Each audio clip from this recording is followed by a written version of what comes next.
Principles of accounting বইয়ের chapter দি accounting প্রসেসের 7 নম্বর ক্লাসে সবাইকে স্বাগতম।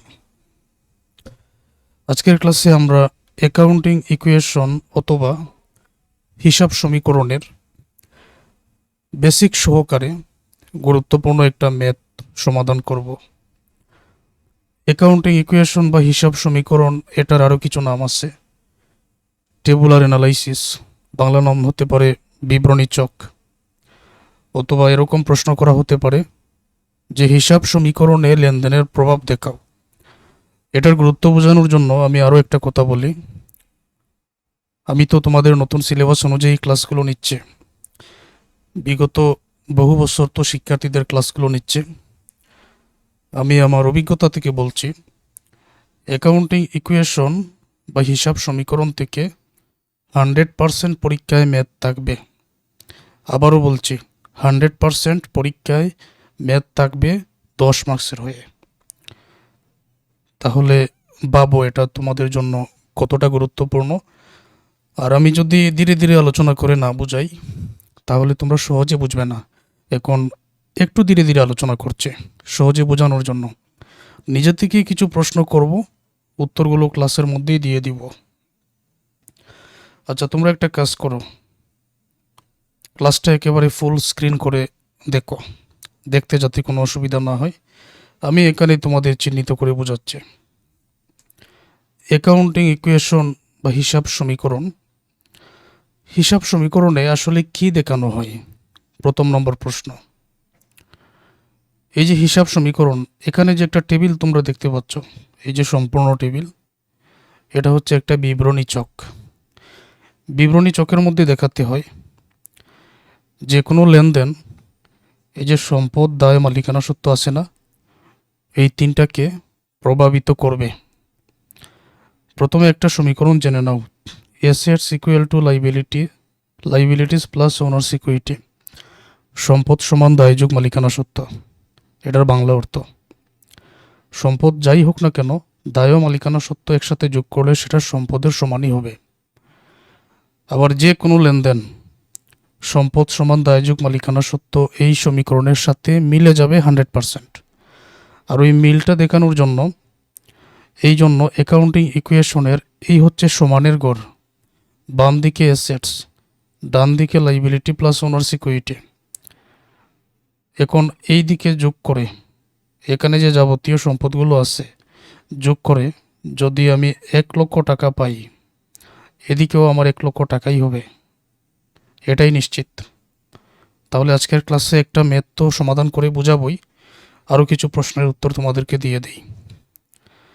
এখন গুরুত্বপূর্ণ একটা প্রশ্ন হতে পারে, অ্যাকাউন্টিং ইকুয়েশন অথবা হিসাব সমীকরণের আপনি যে টেবিলটা অঙ্কন করলেন, আমরা কি সব সময় ওই টেবিলটাই অঙ্কন করব?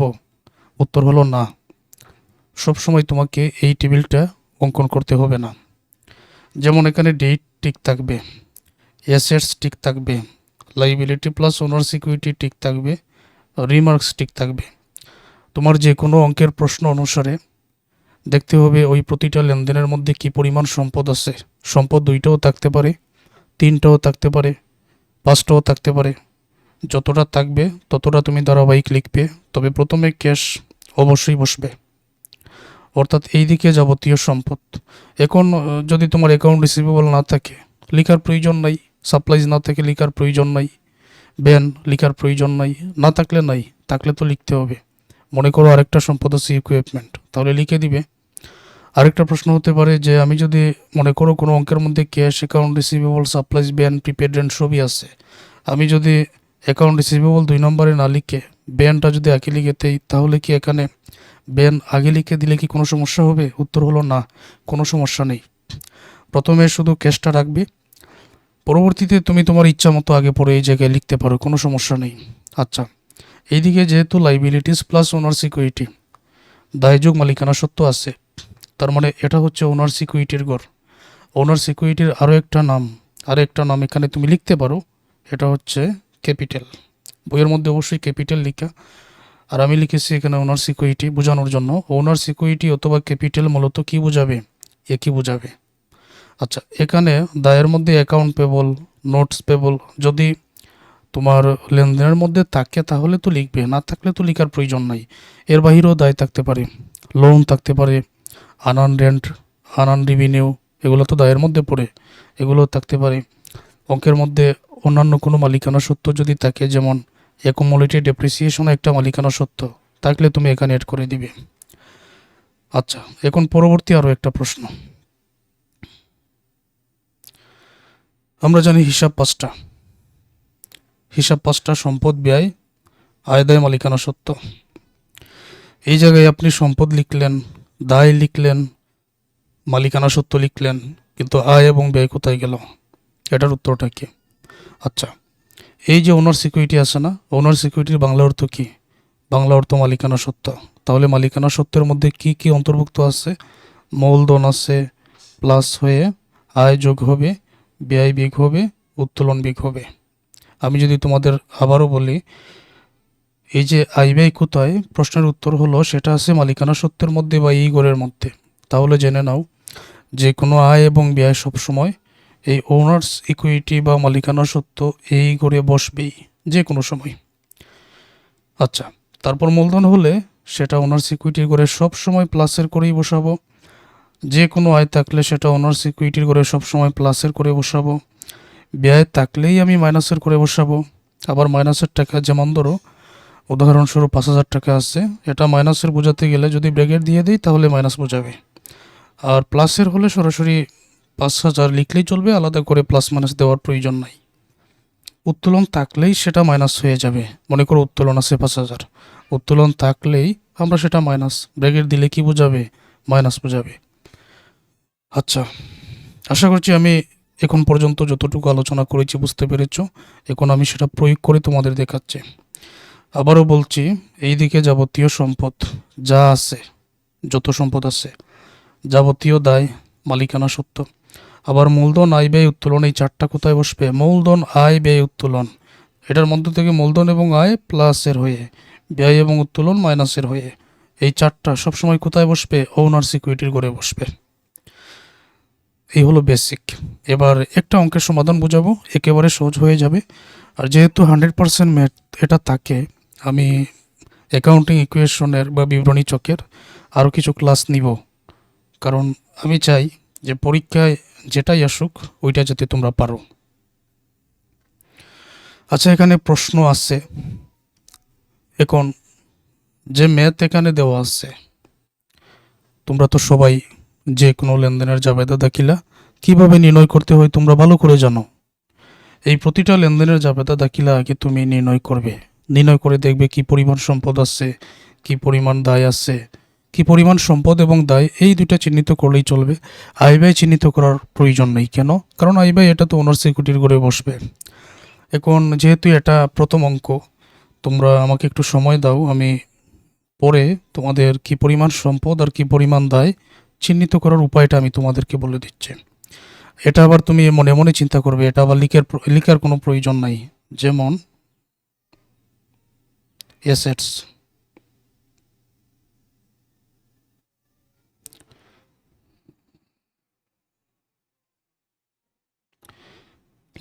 লাইবিলিটিস, কি পরিমাণ সম্পদ এবং কি পরিমাণ দায় আছে এটা এখন আমরা চিহ্নিত করব। তো চিহ্নিত করার প্রয়োজন কি? আচ্ছা, লক্ষ্য করো। যেমন 1 তারিখ, mister Joy invested 30,000 cash in the business. ব্যাখ্যার প্রয়োজন হলে একটু পরে করি। যেমন এটা জাবেদা দেখিলা ক্যাশ ডেবিট ক্যাপিটাল ক্রেডিট, সম্পদ একটা পেয়ে গেলাম, কি সেটা? ক্যাশ।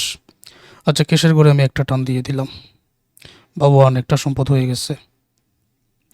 2 নম্বর, পারচেজে বেয়ান 4 টাকা 10,000, পেইড টাকা 2,000 in cash, signed A note payable for the remaining balance. তো এটা বেয়ান ক্রয় করা হয়েছে, বেয়ান ডেবিট, তারপর cash credit 2,000, note payable credit 2,000। তো বেয়ান নামে আমি আরও একটা সম্পদ পেয়ে গেলাম এখানে, তো দুইটা হয়ে গেল। আর এই যে নোট পেবল নামে আরও একটা দায়, এটা ক্যাশ ক্রেডিট 2,000, নোট পেবল পরবর্তী 8,000 ক্রেডিট হয়। তো এখানে আমি দায় একটা নোট পেবল পেয়ে গেছি। ওকে।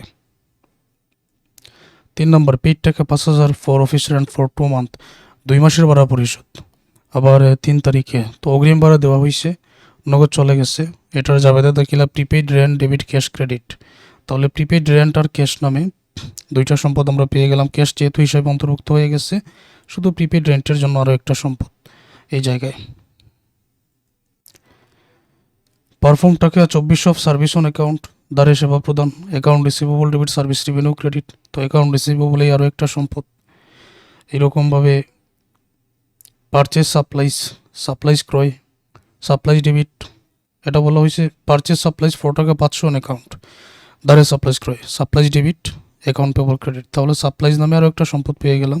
এই 5টা এইভাবে যদি তুমি প্রত্যেকটা পড়ো, তখন তুমি সম্পদ কী পরিমাণ আছে, কী কী আছে, দায় কী কী আছে, সেটা আগে থেকে চিহ্নিত করতে পারো। ওকে, অথবা এটা চিহ্নিত করে নিবে যে কতটা সম্পদ আছে। তারপরে পরবর্তী লেনদেনগুলো পড়লে বাকি সম্পদের ভিতরে অন্তর্ভুক্ত থাকবে। অবশেষে যখন তুমি 30 তারিখে চলে আসবে, আমি একটু পরে ব্যাখ্যা করতেছি, এখনই বুঝতে হবে এমন কোনো কথা নেই। ডেপ্রিসিয়েশন চার্জ 1000, এটা হচ্ছে অবচয় ডেবিট, পঞ্জীবিত অবচয় credit. Depreciation expense debit, accumulated depreciation credit. অবচয় ডেবিট, পঞ্জীবিত অবচয় ক্রেডিট। তো পঞ্জীবিত অবচয় যেটা, এটা আবার একটা মালিকানা সত্ত্ব। মালিকানা সত্ত্বর গড়ে আরও একটা গড় হয়ে যাবে। এখন এত কিছু আমি বোঝালাম এই কারণে, তোমরা কিন্তু ক্লাসটা একেবারে ফুল স্ক্রিন করে দেখো, দেখতে যাতে কোনো অসুবিধা না হয়। বারবার একটা কথা বলছি, আমার যে কোনো ক্লাস একেবারে ফুল স্ক্রিন করে দেখবেন। ওকে, 5টা সম্পদের মধ্য থেকে এই যে ডেট বলেছিলাম ঠিক থাকবে, অ্যাসেটস ঠিক থাকবে, সমান লাইবিলিটি প্লাস ওনার সিকিউরিটি রিমার্কস। তো রিমার্কস বলতে এটা মন্তব্য, এখানে মন্তব্যগুলো লিখে দিতে পারো। এখন সম্পদের মধ্যে যে 5টা সম্পদ, ক্যাশ, অ্যাকাউন্ট রিসিভেবল, সাপ্লাইজ বেয়ান, প্রিপেড রেন্ট, তুমি তোমার ইচ্ছা মতো সম্পদ এখানে আগে পরে লিখতে পারো গড়ের নামগুলো, কোনো সমস্যা নেই। দায় একটা অ্যাকাউন্ট পেবল আর একটা নোট পেবল। ওই যে দারে সাপ্লাইজ যেটা ক্রয় করা হয়েছে না, supplies debit, account payable credit. তো দায়ের মধ্যে একটা নোট পেবল আর একটা পাওনাদার, এই দুইটা কিন্তু আমরা পেয়েছি।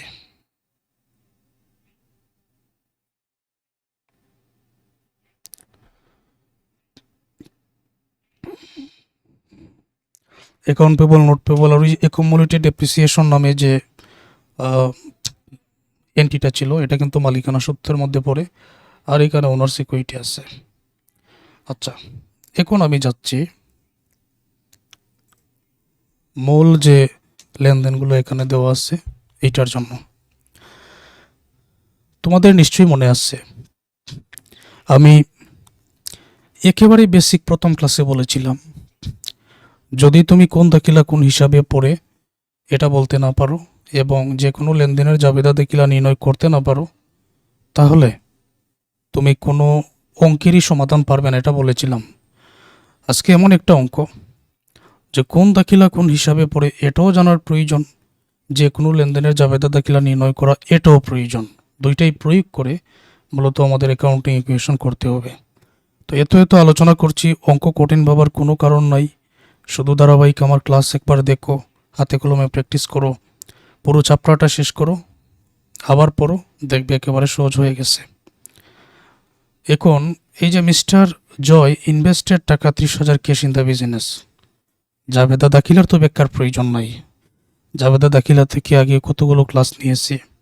এটা হলো ক্যাশ ডেবিট, ক্যাপিটাল ক্রেডিট। তো দুইটা দাখিলা পেয়ে গেলাম। এখন ক্যাশ পরে কোন হিসাবে, ক্যাপিটাল পরে কোন হিসাবে, এটা আমরা ভালো করে জানি। ক্যাশ পরে সম্পদের মধ্যে, ক্যাপিটাল পরে মালিকানা সত্ত্বের মধ্যে, এটা আমরা জানি না। এখন এই ক্যাপিটালেই দেখো মূলধন, এটা কিন্তু মালিকানা সত্ত্বের মধ্যেই বসে, সবসময় প্লাসের করেই বসাতে হবে। আয় যদি হয় প্লাসের করে বসাতে হবে, ব্যয় হলে মাইনাসের করে, উত্তোলন হলে মাইনাসের করে। তাহলে মূলধন ক্যাপিটাল কোথায় যাবে? ওনার সিকিউরিটির ঘরে। ওনার সিকিউরিটির ঘরে বলতে এই ঘরে। আর ক্যাশ বসবে ক্যাশের ঘরে, এই ক্যাশের ঘরে এখানেই বসবে। তো লক্ষ্য করো। আচ্ছা, আমি এখানে চিহ্নিত করে বোঝাচ্ছি। 2020 1 তারিখ, এই হচ্ছে ক্যাশের ঘর। তোমরা শুধু আগে টাকা বসিয়ে দাও। যেমন ক্যাশের ঘরে টাকা 30,000 বসালাম, ওনার সিকিউরিটির ঘরে ক্যাপিটালের কারণে 30,000 বসালাম। ক্যাশ ডেবিট, ক্যাপিটাল ক্রেডিট ছিল। এখন হ্রাস বৃদ্ধি, যেহেতু নগদ টাকা নিয়ে ব্যবসা শুরু করা হয়েছে, তাহলে নগদ বা সম্পদ বৃদ্ধি পেয়েছে, এই জন্য এটা প্লাসের টাকা ঠিক থাকবে। আর ক্যাপিটাল তো এমনিতেই প্লাসের করে বসাতে হবে। তো মনে করো একটা লেনদেন লেখা শেষ, ঠিক তার পরের ঘরে ব্যালেন্স লিখে উপরের 30,000 নামিয়ে নাও, আর এখানে উপরের 30,000 নামিয়ে নাও, শেষ, এতটুকু শেষ। পারচেজ ভ্যান 4 টাকা 10,000, 10,000 দিয়ে ভ্যান ক্রয়, পেইড টাকা 2,000 ইন ক্যাশ, নগদে 2,000 পরিশোধ, সাইন রে note payable for the remaining balance. এখন পরবর্তী যে টাকা আছে সেটা নোট পেবলে সাইন করা হয়েছে। ভ্যান 10,000-এ ক্রয় করে 2,000 যদি নগদে পরিশোধ করা হয়, বাকি 8,000 নোট পেবলে নিশ্চয়ই। সম্পদ ক্রয় করলে সম্পদ ডেবিট, যেমন ভ্যান ডেবিট 10,000, ক্যাশ ক্রেডিট 2,000, কারণ 2,000 নগদ চলে গেছে। বাকি যে 8,000 টাকা নোট পেবলে সাইন করা হয়েছে, তাই নোট পেবলও ক্রেডিট করা হয়েছে 8,000। আচ্ছা, van debit, cash credit, note payable credit 8,000। তো টাকাগুলো আগে বসাবো, প্লাস মাইনাস এটা পরের বিষয়, এটা পরে চিন্তা করব। যেমন দেখো, এই যে দেখো 2 তারিখ ক্যাশ ডেবিট ছিল না, সরি ক্যাশ তো ক্রেডিট ছিল, প্রথমে ব্যান ছিল ডেবিট, ব্যান, এই যে ব্যানটা আবার তুমি ছেলে অ্যাকাউন্ট রিসিভেবলের জায়গায়ও লিখতে পারতে, অসুবিধা নেই। আসলে বই থেকে আমি ম্যাথটা তুলেছি, তো তাই বইয়ে যেরকম আছে ঠিক সেই রকমভাবেই তুলে নিয়েছিলাম। ব্যান, ব্যান ডেবিট 10,000, আগে টাকা লিখো, প্লাস মাইনাস পরে। ব্যান ডেবিট 10,000, ক্যাশ ক্রেডিট 2,000, এই যে ক্যাশ ক্রেডিট 2,000 লেখা হয়েছে, ওকে। তারপর কি নোট পেবল ক্রেডিট 8,000, ওই যে দেখো নোট পেবল ক্রেডিট 8,000, এখন হ্রাস বৃদ্ধি। আচ্ছা, ব্যান ক্রয় করছো, তাহলে তো ব্যবসার মধ্যে ব্যান নামে একটা সম্পদ বৃদ্ধি হয়েছে, সুতরাং প্লাসের টাকা। 2,000 নগদে দিয়ে দিচ্ছ ব্যানটা ক্রয় করতে গিয়ে, তাহলে তো ব্যবসা থেকে নগদ চলে গেছে, এই জন্য এখানে মাইনাস দেওয়া হয়েছে, এই জন্য এটা মাইনাসের টাকা। এখন আমি এমন একটা গুরুত্বপূর্ণ কথা বলবো, যেটা মনে রাখলে তোমরা অঙ্কটা সহজে পারবে। সেটা হচ্ছে সম্পদ এবং দায় যদি বৃদ্ধি পায় প্লাসের, সম্পদ এবং দায় যদি হ্রাস পায় মাইনাসের। একেবারে সহজ কথা না? আচ্ছা, এই যে দেখো 8,000 টাকা নোট পেবলে সাইন করা হয়েছে, দায় তো বৃদ্ধি পেয়ে গেছে, এটা তো পরে দিতে হবে, এই জন্য এটা প্লাসের। এবার তুমি আগের ব্যালেন্সের সাথে, আগের যে ব্যালেন্স 30,000 এটা হলো প্লাসের, আর নতুন 2,000 মাইনাসের, তাহলে নতুন ব্যালেন্স 30,000 থেকে 2,000 বাদ দিলে 28,000। এখানে 10,000 কিছু করার নাই, নামিয়ে নাও। এখানে 8,000 কিছু করার নাই, নামিয়ে নাও। এখানে 30,000 কিছু করার নাই, নামিয়ে নাও। ব্যালেন্স কিন্তু সব প্রতিটা করে নামবে। আমি যাচ্ছি পরের তারিখে।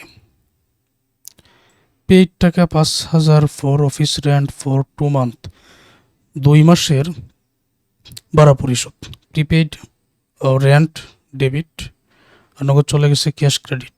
তো দেখো আমি এই জায়গায় ওই যে প্রিপেইড রেন্ট আছে, এখন 3 তারিখ, প্রিপেইড রেন্ট ডেবিট 5,000 আর ক্যাশ ক্রেডিট 5,000, এখন হ্রাস বৃদ্ধি।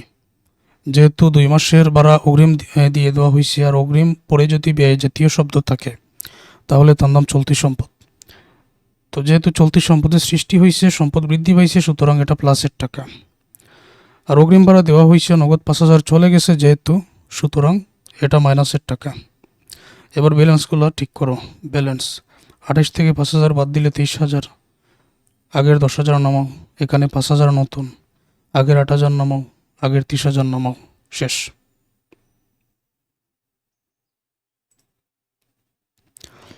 পারফর্ম টাকা 2,400 অফ সার্ভিস অন অ্যাকাউন্ট, ধারে সেবা প্রদান 2,400 টাকা। এটা হচ্ছে account receivable debit service revenue credit. এটার তো ব্যাখ্যা তো আর করতে হচ্ছে না, জাবেদার ব্যাখ্যা তো আর প্রয়োজন নাই, কারণ এগুলো তোমরা জানো, আগে থেকেই জানো যারা ধারাবাহিক আগের ক্লাস দেখেছ। Account receivable debit service revenue credit বসাও তাহলে 4 তারিখ। অ্যাকাউন্ট রিসিভেবল, এই যে অ্যাকাউন্ট রিসিভেবল 2,400 ডেবিট, আর সার্ভিস রেভিনিউ কিন্তু আয়ের মধ্যে পড়ে, আয় যেহেতু তাহলে এটা ওনার সিকিউরিটির করেই বসবে। এই যে 2,400 বসানো হয়েছে এখানে। এবার প্লাসের টাকার মাইনাসের টাকা তোমরা লক্ষ্য করে দেখো, এই যে 2,400 যেটা ধারে সেবা প্রদান করার কারণে দেনাদারের পরিমাণ বৃদ্ধি পাইছে, তো দেনাদার একটা সম্পদ, সম্পদ যেহেতু বৃদ্ধি পাইছে সুতরাং এটা প্লাসের টাকা। আবার সার্ভিস রেভিনিউ সরাসরি আয়ের মধ্যে পড়ে, আয় হলেই সেটা প্লাস। কিভাবে জানলাম? এই যে এখানে আয় হলে প্লাসের, মূলধন হলে প্লাসের, ব্যয় হলে মাইনাসের, উত্তোলন হলে মাইনাসের। তো আয় এগুলো কোথায় বসে? মালিকানা সত্ত্ব। মালিকানা সত্ত্ব মানে এই ওনার সিকিউরিটি, এখানে যে গড় থাকবে সেই গড়ে। তো এতটুকু ঠিক আছে। ব্যালেন্সগুলো এবার নামাও। সম্পদ বৃদ্ধি পাইছে, এটা প্লাসের, আর 2400 আয় তো প্লাসের, এমনিতেই হবে।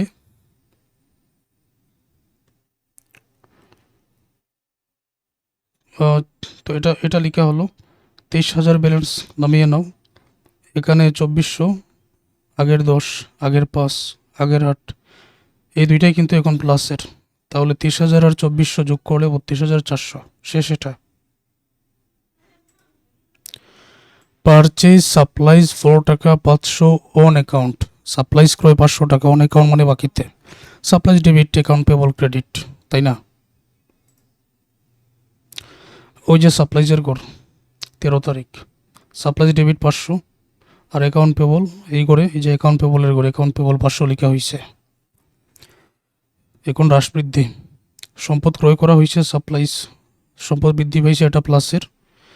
আবার বাকিতে ক্রয় করার কারণে অ্যাকাউন্ট পেবল পাওনাদার দায়ও বৃদ্ধি পাইছে, এটাও প্লাসের। সম্পদ এবং দায় বৃদ্ধি পেলে প্লাসের হয়, সম্পদ এবং দায় হ্রাস পেলে মাইনাসের হয়। ব্যালেন্সে আগের 23,000 নামাও, 2400, 500, 10,000, 5,000, 500, 8,000 আর আগের 32,400। ব্যালেন্সগুলো এক এক করে নেমে যাবে। রিসিভ ক্যাশ টাকা 750 for service provided on May 4। এই যে মে মাসের 4 তারিখে সেবা প্রদান করা হয়েছিল 2400, ফলে দেনাদারের সৃষ্টি হয়েছে। দেনাদার মানে সেই ব্যক্তি যে তোমাকে টাকা দিবে, যাকে দ্বারে সেবা প্রদান করেছ। ওই 4 তারিখের 750 টাকা এখন প্রাপ্তি। রিসিভ ক্যাশ মানে নগদ প্রাপ্তি 750 টাকা। সার্ভিস প্রোভাইডেড অন মে 4, মে 4 তারিখে যে 750 টাকার সেবা প্রদান করা হয়েছিল ওইটা 750 টাকা এখন প্রাপ্তি। এখন 17 তারিখে তুমি তো সেবা প্রদান করো নাই, দেনাদারের সৃষ্টি হয়েছিল, দেনাদার তোমাকে টাকা দিয়েছে, নগদ পেয়েছো, ঠিক আছে, ক্যাশ ডেবিট, আর দেনাদার কিন্তু ক্রেডিট 750। তাহলে ক্যাশ এবং দেনাদারের ঘরে 17 তারিখে যে ক্যাশের ঘরে 750, দেনাদারের ঘরে 750, নগদ পেয়েছো, এই জন্য এটা প্লাসের। তো দেনাদারের কাছে 2400 ছিল, 750 দিয়ে দিছে, মানে দেনাদারের পরিমাণটা এখন হ্রাস পেয়ে গেছে। 2400 ছিল, 750 দিয়ে দিছে, বাকি 1650 থাকে। তো ছিল 2400, এখন হয়ে গেল 1650, এটা হ্রাস পাইছে না? সম্পদ হ্রাস পেলে কি হয়? মাইনাসের হয়ে যায়, এই জন্য এটা মাইনাস। ব্যালেন্স এই দুইটাই প্লাসের, যোগ করো 23,750, 2400 প্লাসের 750 মাইনাসের বিয়োগ করো 1650, 500, 10,000, 5,000, 500, আগেরগুলো নামিয়ে নাও, যেরকম আছে ঠিক সেই রকম নামিয়ে নেবেন। মেইডে ক্যাশ পেমেন্ট অফ টাকা 4,000 উমদা নোট পেবল। প্রদয় বিলে 4,000 পরিশোধ, প্রদয় বিলে 4,000 পরিশোধ, নগদ চলে গেছে। Cash credit, note payable debit 21 তারিখ, ক্যাশের গড়ে আর ওই যে নোট পেবলের গড়ে 4,000 লেখা হয়েছে। প্রদয় বিলে পরিশোধ করা হয়েছে, নগদ চলে গেছে, এই জন্য এটা মাইনাসের। আর নোট পেবলকে পরিশোধ করে দিলে দায় কিন্তু কমে গেছে, যেমন আগে ছিল 8,000, 4,000 দিয়ে দিলে এখন আছে 4,000, তাহলে তো দায় কমে গেছে, দায় কমে গেলে মাইনাসের, তাই না? নগদ চলে গেছে মানে সম্পদ হ্রাস পেয়েছে, এটাও মাইনাসের। দায়ও হ্রাস পেয়েছে, সম্পদও হ্রাস পেয়েছে। ব্যালেন্সে 23,750 থেকে 4,000 বিক করলে 19,750। এখানে আগের ব্যালেন্সগুলো যেরকম আছে নামিয়ে নাও, 8 থেকে 4 বাদ দিলে 4,000, আগেরটা যেরকম আছে নামিয়ে নাও। নতুন করে যে 2টা বা 3টা আমরা লিখবো, ওইগুলোর কাজ করে পরবর্তী ব্যালেন্সগুলো যেরকম আছে তুমি নামিয়ে নিবে। সার্ভিস রেভিনিউ আর্নড অফ টাকা 30,000, টাকা 10,000 in cash and the customer well bill for the balance. Service revenue earned মানে সেবা প্রদান করা হয়েছে 30,000 টাকা, 10,000 ইন ক্যাশ, 10,000 নগদে, আর বাকি 20,000 কাস্টমারের নামে বিল করা হয়েছে। নগদে এখানে যে 10,000 পাইছে এটার জন্য ক্যাশ ডেবিট, আবার বাকি 20,000 দেনাদারের সৃষ্টি হয়েছে, অ্যাকাউন্ট রিসিভেবল ডেবিট, সব মিলিয়ে আয় সার্ভিস রেভিনিউ ক্রেডিট। 24 তারিখ ক্যাশ ডেবিট, দেনাদার ডেবিট 20,000, 10 আর 20 যোগ করে সার্ভিস রেভিনিউ আয়, এটা তো নিশ্চয়ই ওনার সিকিউরিটির গড়ে, আয় ক্রেডিট 30,000, এখন হ্রাস বৃদ্ধি। উৎপাদনমূলক প্রতিষ্ঠান কিন্তু ক্রয় বিক্রয় করে টাকা উপার্জন করে, মানে বিক্রয় করে। সেবামূলক প্রতিষ্ঠান সেবা প্রদান করে টাকা উপার্জন করে, তার মানে সেবা প্রদান করলে নগদ আসবে। এখানে 10,000 নগদ এসেছে, এটা প্লাসের। দেনাদারের পরিমাণ আরও 20,000 হয়েছে, সম্পদ বৃদ্ধি হয়েছে, এটাও প্লাসের। সরাসরি আয় হওয়ার কারণে এটাও প্লাসের। এবার এখানে যোগবিয়োগ করে নাও, যেমন ব্যালেন্সে এই দুইটা যোগ হয়ে যাবে 29,750, এই দুইটা যোগ, আগেরগুলো যেরকম আছে নামাও, এই দুইটাও আবার প্লাসের, তো যোগ হয়ে যাবে। ওকে, আমরা 28 তারিখ পর্যন্ত চলে আসছি, শেষ হয়ে যাবে। রিসিভ ক্যাশ টাকা 1500 is full settlement for service provided on May 4। Receive cash মানে নগদ প্রাপ্তি, নগদ প্রাপ্তি 1500, ফুল সেটেলমেন্ট বাংলা অর্থ হচ্ছে পূর্ণ নিষ্পত্তিতে, সার্ভিস প্রোভাইডেড মানে সেবা প্রদান, অন May 4 মে 4 তারিখ। এই যে মে মাসের 4 তারিখে 2400 টাকার সেবা প্রদান করা হয়েছিল, 2400 টাকার মধ্য থেকে 17 তারিখে 750 পেয়ে গেছিলাম, 2400 থেকে 750 বাদ দিলে 1650 বাকি থাকে। ওই 1650-এর পূর্ণ নিষ্পত্তিতে 1500 টাকা প্রাপ্তি, সেটাই বলছে 1650-এর পূর্ণ নিষ্পত্তিতে 1500 টাকা প্রাপ্তি, তাহলে পাই নাই কত, 150। যারা এর আগে কমার্সে পড়েছ, রহিমের নিকট 10,000 টাকা পাওনার পূর্ণ নিষ্পত্তিতে 9,500 টাকা প্রাপ্তি, সেই ক্ষেত্রে ডিসকাউন্ট হলো 500 টাকা। তোমরা এগুলো পড়ে এসেছো। আর নতুন যারা ব্যাকগ্রাউন্ড যাদের সায়েন্সার্সের, তাদের জন্য বলি, পূর্ণ নিষ্পত্তিতে মনে হচ্ছে, মনে করো যে 1650 পাওয়ার কথা পেয়েছি 1500 ডিসকাউন্ট দিয়ে, তাহলে কত, 150 ডিসকাউন্ট। নগদ পেয়েছি, নগদান ডেবিট 1500, নগদ ডেবিট হলে ডিসকাউন্টও ডেবিট, এটা তো আমি জাবেদার ক্লাসে বলেছিলাম। Cash debit, discount debit, discount হবে 150, সব মিলিয়ে দেনাদারের করে টোটাল টাকা বসে ক্যাশ আর ডিসকাউন্ট যোগ হয়ে বসে কিন্তু বলেছিলাম। তো অ্যাকাউন্ট রিসিভেবল এখানে দেনাদার দিয়েছে, যেহেতু অ্যাকাউন্ট রিসিভেবল ক্রেডিট, টোটাল 1650। লক্ষ্য করো 28 তারিখ cash debit 150, discount debit, discount এটা, এই যে ডিসকাউন্ট, এটা কিন্তু ব্যয়ের মধ্যে পড়ে, এই জন্য ব্যয় হওয়ার কারণে এখানে মাইনাসের করে বসানো হয়েছে, এটা কিন্তু ব্যয়ের মধ্যে পড়ে। আমি তোমাদের এটা বুঝিয়ে দিচ্ছি। যেমন ধরো আমি 1650 টাকা, এটা আবার লিখে নেই, দেনাদারের করে ক্যাশ আর ডিসকাউন্টের টাকা যোগ করে বসাতে হয়। যেমন ধরো আমি 1650 পাওয়ার কথা পেয়েছি 1500, ডিসকাউন্ট কত, 150, তো যে 150 আমি পেলাম না, আমার জন্য এটা আয়না ব্যয়, নিশ্চয়ই এটা আমার জন্য ব্যয়, তো ব্যয় হলে এটা মাইনাসের করে এখানে বসাতে হয়। দেনাদারে যেহেতু টাকা দিয়ে দিছে আমাকে, দেনাদারের পরিমাণ কমে গেছে, মানে সম্পদ হ্রাস পেয়ে গেছে, এই জন্য এটা মাইনাসের। সরাসরি ব্যয় এমনিতে মাইনাসের, নগদ পেয়েছি 1500, এই জন্য এটা প্লাসের। ব্যালেন্সটা নামাও, এই দুইটা যোগ, উপরেরটা থেকে নিচেরটা বিয়োগ, এখানে 500, আগেরগুলো যেরকম আছে ঠিক সেই রকম, 62,400 থেকে 150 বিয়োগ, তখন এই টাকাটা পাওয়া যাবে।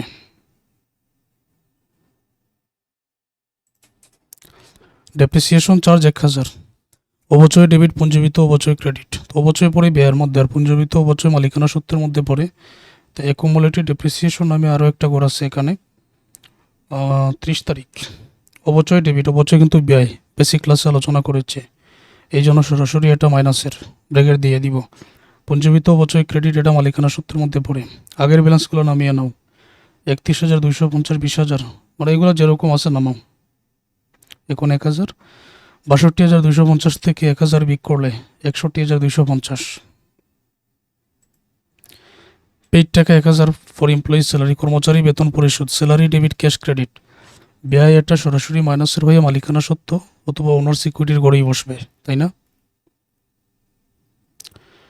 আচ্ছা, তাহলে আমরা স্যালারি ডেবিট, ক্যাশ ক্রেডিট, ক্যাশের করে স্যালারি তো ব্যয়ের মধ্যে পড়ে, সরাসরি এটা মাইনাস দেওয়া হয়েছে, তো এটা বিক করলে 60,250 ব্যালেন্স, নগদ চলে গেছে, এই জন্য এটাও মাইনাস, বিক করে দিলে ব্যালেন্স হবে 30,250, আগেরগুলো নামিয়ে নাও। তাহলে তো আমাদের সকল লেনদেন শেষ, সবগুলো শেষ না? এখন আরও একটা চিন্তা, 3 তারিখে কিন্তু 2 মাসের টাকা পরিশোধ করা হয়েছিল 5,000 টাকা, মাসটা হচ্ছে মে মাস, 31 তারিখ চলে আসছে, এখন 1 মাসের টাকা কিন্তু আর অগ্রিম থাকে না, মানে আগেই দিয়েছিলাম এই জন্য অগ্রিম, এখন কিন্তু আর অগ্রিম থাকে না, এটা ব্যয় হয়ে গেছে। ব্যয় যেহেতু হয়ে গেছে, তাহলে এটা জার্নাল হচ্ছে যে এটা তো rent expense debit, prepaid rent credit. যদি অগ্রিম বাড়ায় মেয়াদ উত্তীর্ণ হয়ে যায়, প্রিপেইড রেন্ট এটাকে ক্রেডিট করতে হয়, রেন্ট এক্সপেন্সকে ডেবিট করতে হয় সব সময়। এগুলো আবার অ্যাডজাস্টিং এন্ট্রিজ, এগুলোর ক্লাস যখন পেইড কোর্সে যারা আছো তারা দেখবেন, তারা বুঝতে পারবেন। তো 2 মাসে 5,000, তাহলে 1 মাসে 2,500, 2,500 বসিয়ে দাও।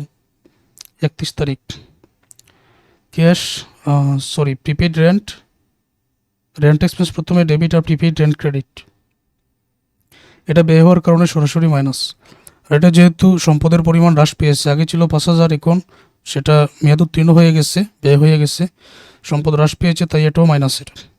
এখানে ব্যালেন্স, শেষে একটা ব্যালেন্স এরকম গড় থাকবে 30,250, 20,000, 500, 10,000, 2,500, 500, 4,000, 1,000, 60,250 থেকে 2,500 বিক করলে 57,750 টাকা। এবার হিসাবে তোমাদের একটু মনোযোগী হতে হবে, লক্ষ্য করো।